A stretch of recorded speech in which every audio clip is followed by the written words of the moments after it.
ஏய், இங்க நான் தான் கிங். நான் வச்சதான் ரூல்ஸ்.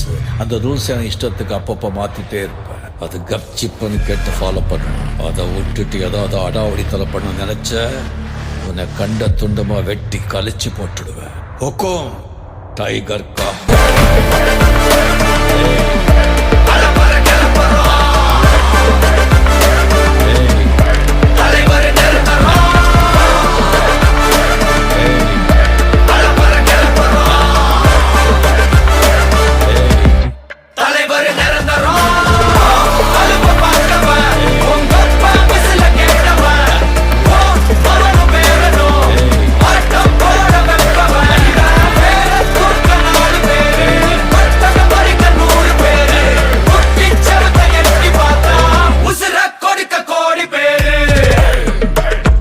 ஏய் தம்பி,